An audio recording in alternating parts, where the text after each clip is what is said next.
Nearly 50 years ago, Horace Peterson founded the Black Archives of Mid-America. Today, it houses one of the largest collections of Black history and artifacts in the Midwest, with tens of thousands of items in its inventory. You can visit it for free right here in Kansas City. And as we begin this Black History Month, looking back on the events of the past year, the staff at the archive says doing so may be more important now than ever.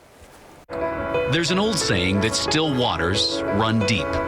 It's not water at the Black Archives of Mid-America, but there is a stillness that moves through these exhibits and a passion that spans decades. We have a chronological history of Kansas City, starting from a slave cabin to the history of Black people that were murdered by lynching, all the way up until the present mayors that we have right now. All of these people here that you see surrounding us, you know, we are standing on their shoulders. James Watch has been a staff member here for the last 2 years, a small period of time that has impacted him in a big way. Oh, it's changed my life.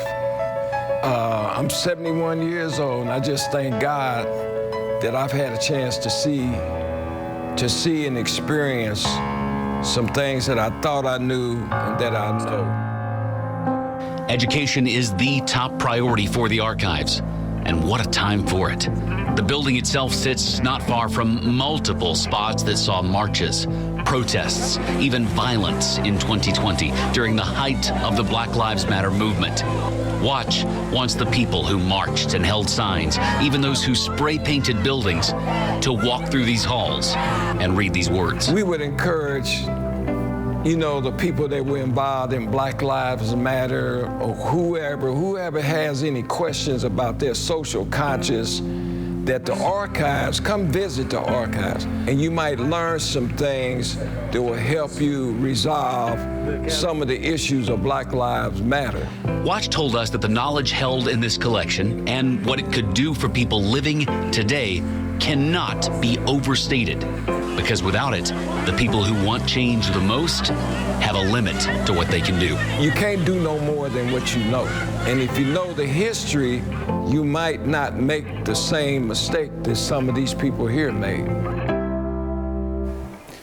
As we mentioned, there's no charge to visit the archives. They're open Monday through Saturday, really worth your time. 41 Action News anchor Deja Jones visited the archives last summer as part of her One Tank Trip series. You can find both this story and that one on our website right now, kshb.com. Deja took a really great long walk through there and shared some of what she was able to see there.